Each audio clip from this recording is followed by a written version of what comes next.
Do you want to start a business or grow your current business, but you're lacking the money to do so, the know-how to find the grants, and the access to these opportunities? My name is Sloan. This is the Nothing for Granted podcast, and welcome to our new series where I'm bringing you women just like you who had a dream on their heart, on their mind, and finally they just decided to spring into action. It's really that easy. It was just a choice. But for some of us, it's also that difficult. So in this series, I'm going to be bringing you visionary female CEOs just like yourself who catapulted their businesses with the use of grant funding. As we continue to push our mission forward of absolutely eradicating the gender inequalities that exist in funding for women, these women are going to teach you exactly how it is that they were able to secure these funds, what their experience was like, what their challenges were, and what's ahead for them in the future. Join us as we kick off this series with Elenor Edwards of Nanny Match, based out of Philadelphia. So my name is Elenor Edwards, and I'm the owner of Nanny Match. So we are a Christian nanny referral agency here in Philadelphia, and I truly created my agency out of necessity. I launched December 21st, and so I knew that families, specifically mothers, they had to take a backseat during the pandemic. And so I wanted to create a space for them to be able to find childcare while still being able to go forth in the things that they've been called to do without having to sacrifice.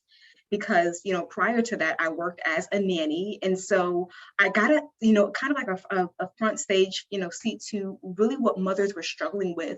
And from that necessity, I made my agency and launched, and that's how I got here. Elenor, when are you coming to Orlando, Florida? I need you. I need you. My husband and I, for the past, almost 6 months, have been going back and forth about, getting a babysitter, getting a nanny, getting an au pair. And he's like, but you're so good at doing all the things. And I'm like, no one is good at doing all the things. No one. That's a lie. And yes. I think being a mom of 4 littles, it's how many? Where? Oh, yeah. No, I see youth all over you. You look good, mama. That's all Jesus. That is all Jesus. No, but really, I have 4 kids. My children are 9. I have a 4-year-old, I have a 3-year-old, and a 1-year-old. And to relinquish that, I don't want to say control, just that responsibility of someone else caring for my kids. It's like, I don't know if I'm ready for that, especially because I work within the human trafficking advocacy space so much. I know what's going on. I know the dangers that exist. And so having a childcare service that you can trust in, that's gold. That absolutely. I will pay. Absolutely. And what makes my agency unique in that, when it comes down to vetting, I'm vetting both sides. So I'm vetting the nannies, vetting the families, running background checks, doing, personal reference checks. So I really like to engage to see, are you a good fit for not only just the family, but the nanny as well? It's more than just having a body inside of that home. At the end of the day, when you're partnering, and I use this all the time with my clients, when you're partnering with that nanny or vice versa, you're trying to meet certain developmental milestones or whatever your family milestones are, you're going to need someone that's going to be on board with you. And that's why I think it's so important to have an agency or a space that you can trust. Because at the end of the day, like you said, these are your littles. You want to make sure that whoever you're, tossing that responsibility to, everyone can be able to be on board with that. So well said. I love it. I love the story of your business. Tell me a little bit about what caused you to say, okay, obviously every business has needs, but what financial space were you in that kind of triggered that need in you to say, I'm going to try out for this grant? Where did you find it? And what space were you in? Absolutely. So I was blessed to have a mentor. So she actually has been in the industry for over 20 something years, has 3 nanny agencies. And so from the very beginning and connecting with her at an industry conference. So I would say whatever your niche is, network and connect and start there, because you never know where that wealth of knowledge is. So I connected with her and she actually encouraged me, hey, you're new, starting up. From the moment that you incorporate and you have everything on the back end set up, make sure that you start finding that funding specifically for either your industry or like if there's a niche, because I am a Christian nanny agency, let's see what's available in that sector for you. So making sure that you have access to that. So I would definitely say, from the very beginning, it was a necessity because I had someone who was able to mentor me through that. I love this because I am huge in investing in myself professionally and otherwise. I think that I was just on a podcast 2 days ago, and I was talking about how God is just strategically placing us as women, as entrepreneurs in these spaces where it's like, oh, that's cute. You want to have a business, but at the end of the day, we're here to advance the kingdom. So your skills, I think we're so confused into thinking that we need a pulpit. We need just masses of people in the church in order for us to work within our purpose work. And God is totally shifting and being innovative and saying, no, your skills were for this, to reach the people that don't know me, to reach the people that think that business and God is totally separate. It's not. It's not. It's one and the same. Yeah. Because I've learned throughout my process, because I would have never in a million years imagined this is where I would be, but truly from the individual gifts. And I would definitely encourage anyone, like whether you're in that startup phase or whether, you've had some years in, everything that you've gone through, God doesn't waste anything. And so he's going to use those little trials or those little hills to make whatever it is that he's called you to do all the more refined. He's refining you through that process. Yes, I love this. I love this. So tell me about, you were starting off. Did you have a runway? When you started your business, were you pretty much just using working capital or your savings to finance your business while you were applying for this grant? Yeah, so I was actually working capital. I was a full-time nanny at the beginning stages of my business. And then I eventually transitioned out in addition to my savings. So whatever the expenses needed, I had to really, it was a humbling experience in saying, okay, whatever you need to do, let's make sure we have, some type of, flow of money, cash flow into your business, for what you're starting. And so that's essentially, how I got to where I was with, financially.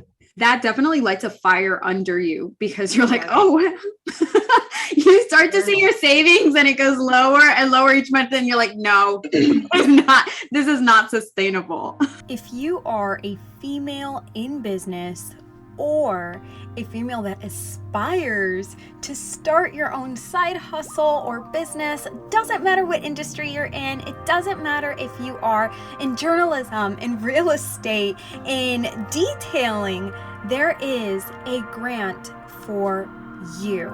Join the waitlist for the Funding with Freelance database. It is the only database created for female CEOs who are ready to explode their businesses with the use of grant money. You are going to have access to grants, to accelerators, to pitch programs. You have complete access to a community who is going to help you if you have any questions during your proposal writing process. This database is continuously updated so that you never miss another deadline, and you're going to receive reminders in the community group so that you can stay on top of it. After all, someone has to hold you accountable. Join the waitlist now by visiting www.buffaloambitionco.com/fundyourvision to learn more. Yes. And you know what? It's just been truly a space where even to this day, having to take greater leaps of faith. And it's really challenged me in that regard, because it's like, okay, well, you've been praying and asking God for this thing. He's walking you through. Now's the time where you have to put that into practice. Do you trust God to really be the God over your finances and everything that you're doing? And it's just really been, again, it's really it's challenged me in that way, because I really had to stand on my faith all the more to meet God where I was, but also pivot when he tells me to pivot, because it's crucial. Yes, there's definitely a skill in in discernment. There's a sharpening of patience and really Yes. knowing how to act when you don't hear his voice, when Yes. it's silent and you're like, okay, hold on. So my faith without action is dead. So let me just and God is, he's already walked before us. He's really just waiting. What are you going to do? I'm already here. Yes. The people are already waiting. The money is already waiting. Are you going to take the leap? So tell me about, where did you find HerSuiteSpot and what was that application process like for you? Wow. So I'm located in Philadelphia. And so at the time, there wasn't that much funding for my area. So I get up at 4:30 in the morning. I know, really early. Yes. And so in one of my very early morning, searches, I said, you know what? I honestly, it was just a prompt from the Holy Spirit to go in and start looking for grants. So I went through, I believe the website is called getfunded.com. And then I went through I think over 15 pages of grants, and some of them were closed, some of them were open, just so I can see what's out there. And then just when I wanted to give up and I'm not finding anything, I came across, the HerRise grant. And so whenever I looked at the application, I went in and I said, okay, well, maybe I should do it. And I think that automatically when we're faced with the thing in which we want, we begin to question, am I capable? Can I do this? And I just feel like, no, just look at the requirements, see what they're asking for. And that's exactly what I did. I opened my laptop, went in, and I just filled out the grant, whatever the information. And that's the one thing, before I do anything each day with my business, I pray over it. And whether or not it is mine, if it's mine, then I'll receive it. But I also pray that if it is not mine, whoever this grant money is for, that it blesses that person in their business as well. That's beautiful. I love that. Because I think that too often we will get upset at ourselves for, why did I even waste my time on this? Why did I even bother? This isn't for me, clearly. Oh, that person got it because they're so much more qualified.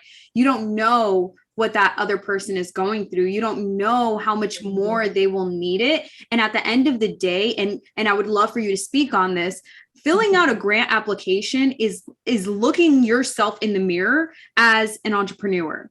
Yes. And it's not always pretty. I know that when I'm filling out applications for my beauty academy, and we're not even fully operational yet, I'm like, oh no, I should know this answer. And I don't. And it's like, no, don't get discouraged. That's good that you're finding out that this is an area where you need more knowledge in, more expertise in. Now that you're filling it out in the quiet of your closet on your own, figure it out so that when the right investor comes in, so that maybe if you're in front of a panel, you can answer confidently, but because you went through that grant application. So tell me about, what was the hardest part of that proposal for you? Did you have those moments where it was like, oh no, I don't know this? Yes. So I think for me, the hardest thing was actually, believe it or not, getting my words together, because I'm very much so type A in many ways. So everything that I want to say, it doesn't always come out the way that I want to. So I had to really draw from, okay, you're overthinking it, come out of agreement with anything that is negative right now.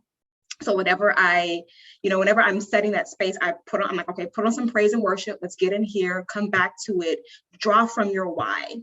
Why did you start Nanny Match? What is that thing for you deep down that the Lord is calling you to do? Draw from that. Don't worry so much about your wording, what I ended up doing was, eventually I have Grammarly on my laptop. So I'm like, okay, let's fix that. So that's a tip.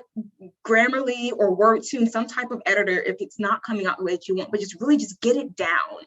That is the first step, getting it down, getting it in there. So that was the hardest thing for me. And if there wasn't anything that I didn't know, answer to the best of your ability, because again, you don't have to put so much pressure on yourself to feel like you have to have it perfect, because there's no such thing as perfect. Come in as you are. And if, again, if it's not what you want it to be, then just still try.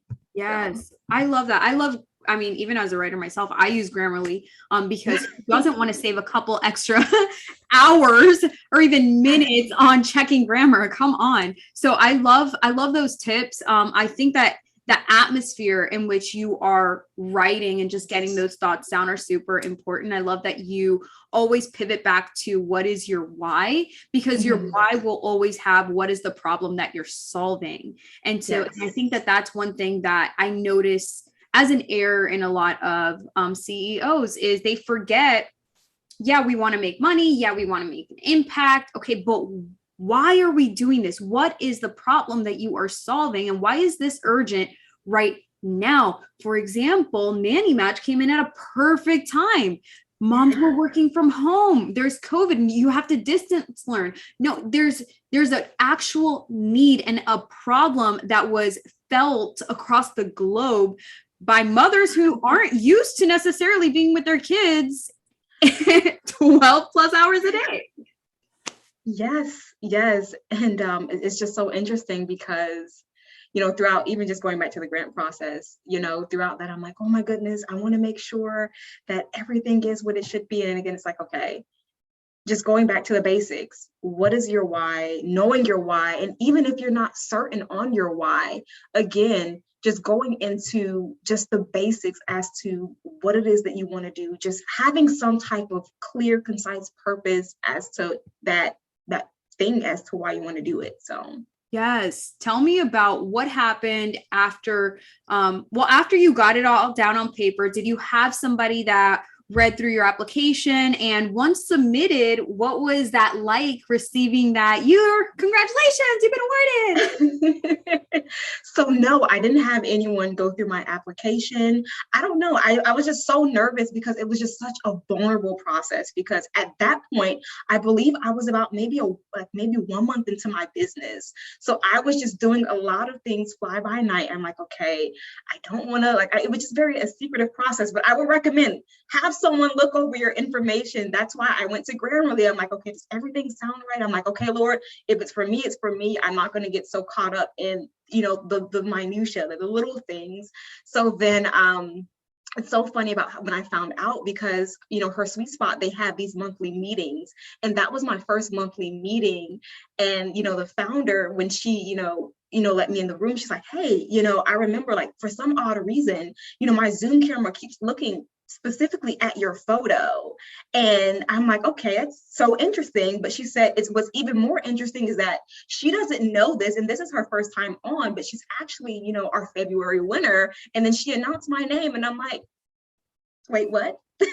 The entire time she said, she like her camera, the entire meeting kept just panning back to my photo. And I was like, wait, and it's like, wait, I know my name. I'm like, is this, am I, where's Ashton Kutcher? Am I being punked right now? Like, what's happening? And I just I was speechless, all the more just speechless, because I didn't think that it would happen so, I wouldn't say easy, but it was nothing but the hand of God. That's all I can accredit it to, because at that point, so I was 1 month into my business, and then month 2, I got my first grant in mentorship.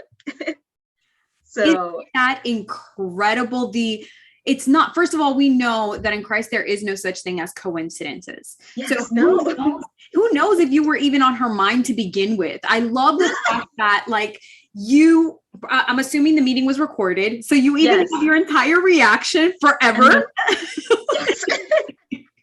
Which is beautiful. That's so beautiful and so encouraging to other women as you continue to share your story of, girl, I had no idea. I just shot my shot. Because really that's what it is when you trust God and you shoot your shot, and he says, this is either a learning lesson or a blessing.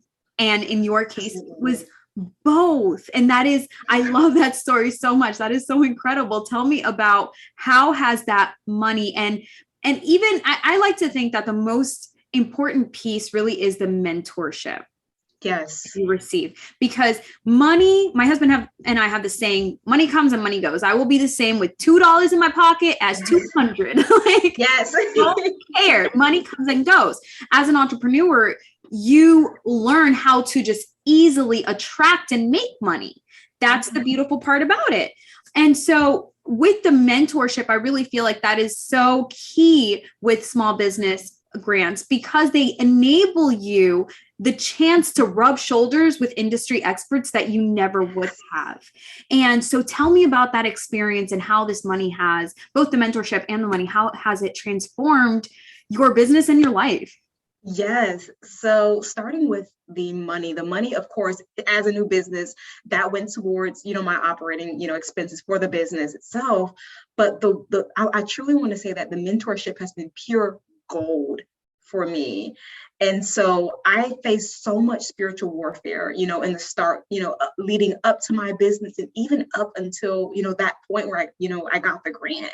And so for me, being able to talk with Marsha and just really get her opinion on the certain things that were happening in my business, and to really, it opened my mind to the possibilities, and it challenged me, and it helped me to see that I was thinking a lot smaller than I needed to be. So it really, and that's a whole word, because I feel like sometimes when we're living in a space of fear, that sometimes that can, we don't realize that it can keep us limited in a lot of our thoughts and a lot of ways in which we conduct our businesses. And so for me, I had to really come out of fear and really be able to just step out boldly into things. I had to go in, and through a lot of her mentorship, she's really helped me to really pivot my business in a way that's going to be profitable long-term, not just for the next year, but the next 10 plus years. And so it's been truly a blessing, truly a blessing.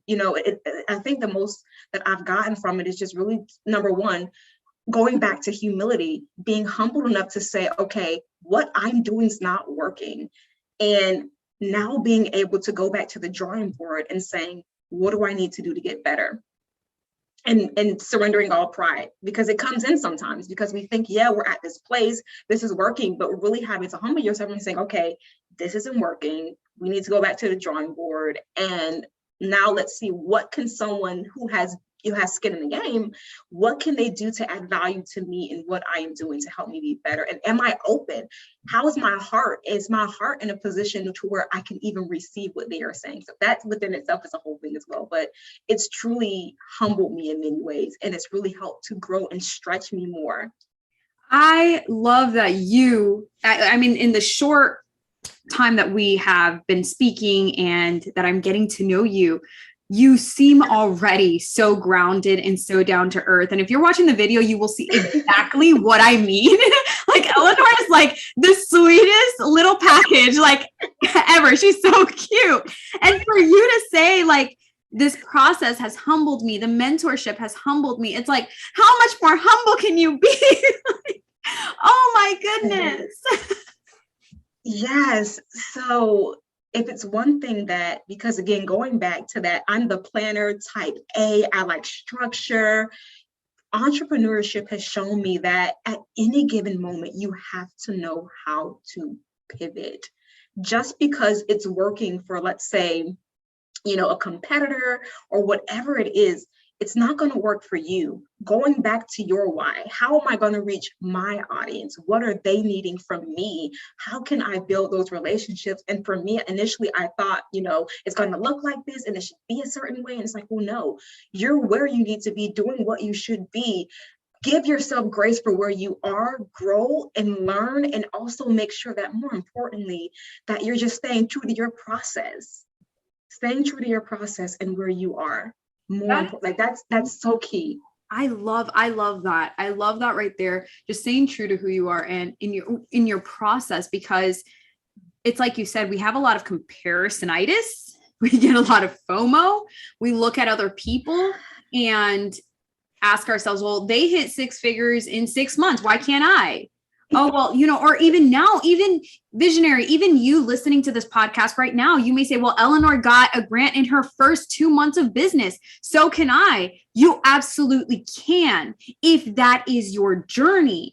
Every single one of us has a different journey, and acknowledging that I am a kingdom entrepreneur. I am of the thought that God, if I'm going through this process, if I'm going through this struggle, if I'm going through this pivot, clearly there's something I need to learn so that I could better administer the blessings that you're going to give me. Because I don't, too often we say, well, as a Christian, we're supposed to be in poverty because God doesn't want us to be millionaires. False. God wants us to live in overabundance. Yes. But can you administer that overabundance and not lose your faith? And for me, like I said, going back to when I tell you I've been humbled so much through this process, I've had to learn, can you be faithful over the few? What is and really having a realistic conversation, like with me and God. I'm like, okay, Father, where am I right now? What do you need for me to be? What do I need to pause? What is it that you are needing from me in this moment for my business? And then, just truly surrendering up to him, because I said, listen, I didn't start Nanny Match for me. I knew my assignment, when I got the word in prayer, when I heard nannies are being mismatched and kingdom assignments are not being completed. So I understand that through my agency, these children, they have a call on their life, and who you're planting in their homes, it matters, because it's that make or break moment of, can this nanny best suit this family and this child, their purpose, and what it is that God has called them to do as a unit. It's a partnership.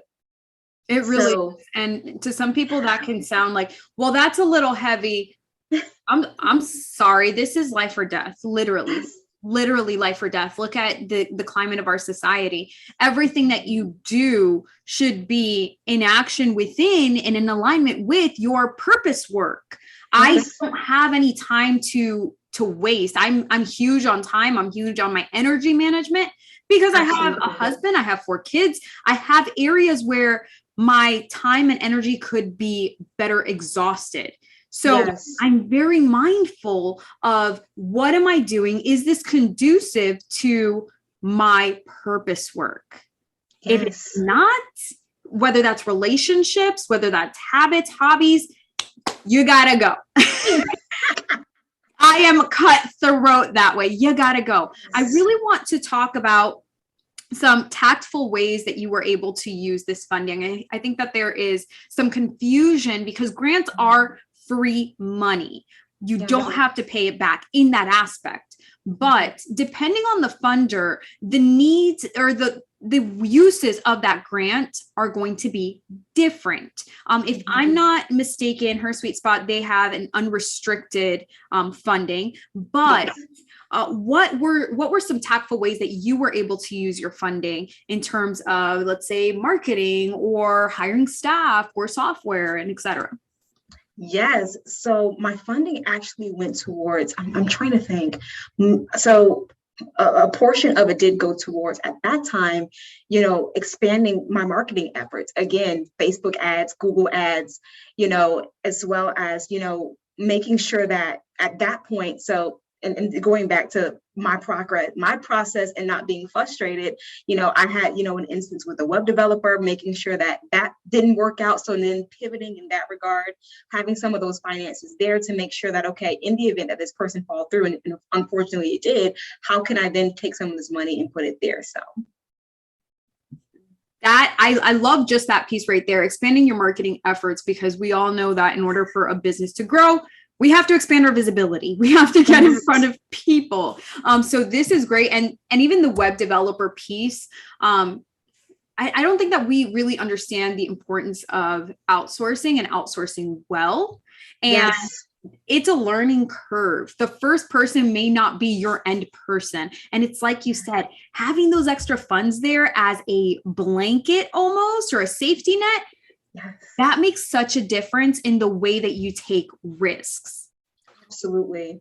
And initially, when I'm applying to certain grants, and, when they ask you, well, how are you going to use this funding? Of course, I'm thinking long term, but not also, forgetting that, okay, so where am I right now? What are my immediate needs? And then if this immediate need is met, work towards the long-term goal. Like, for instance, with Nanny Match, eventually we're going to have, an academy within the agency. So yes, okay, so this is ultimately, if given this money, working towards that academy, but right now we can't do the academy. So maybe this can go towards maybe, a webinar or some type of whatever your goal is, starting small, but still making sure that you're taking a step, no matter how small it may look like. A step is a step, and it's getting you further towards that long-term goal that you're looking at. So yes. So if I'm understanding correctly, you are saying, what is the long-term goal, and reverse engineer that, work backwards. yes, working backwards. I love that.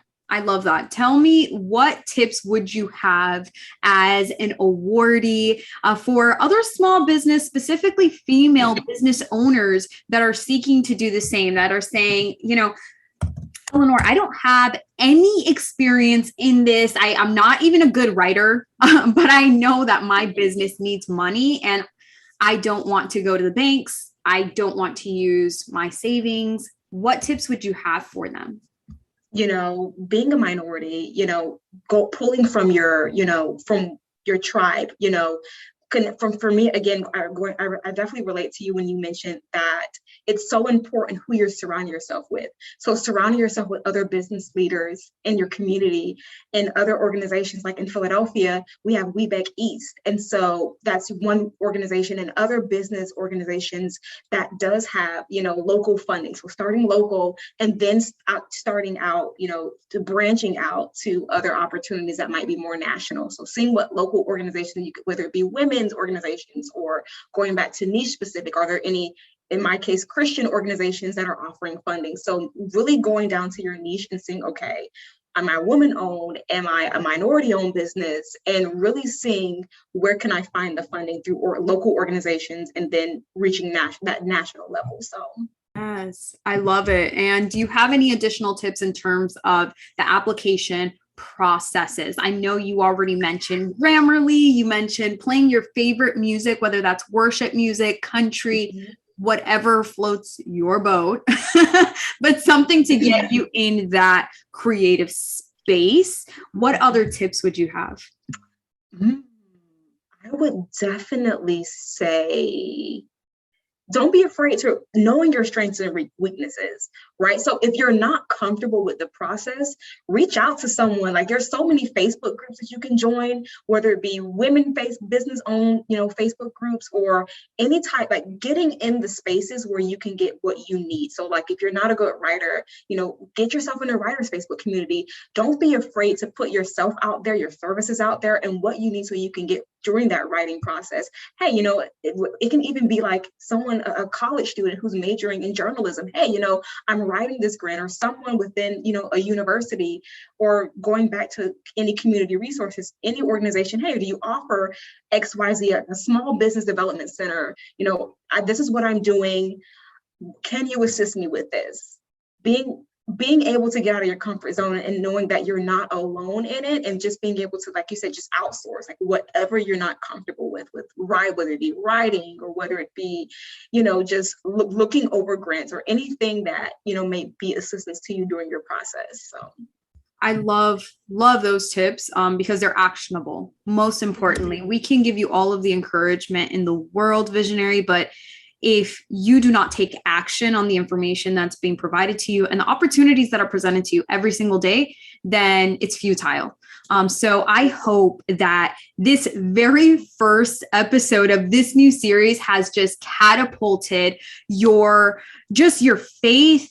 It has catapulted your courage, and now you can step boldly out and get the funding that is for you. There really is money for you, regardless of the industry that you're in. Elenor, I really want you to share with the listeners, where can they further connect with you? Where can they learn more about you and your services? Yes, so you can find me on Instagram at Nanny Match PHL, or you can go to my website at nannymatch.care. This is awesome, guys. You guys already know how it goes. All of the information is going to be down below in the show notes, on the blog, with the fresh, new, beautiful website that has just been created and launched. And I will see you in next week's episode. Many blessings on you.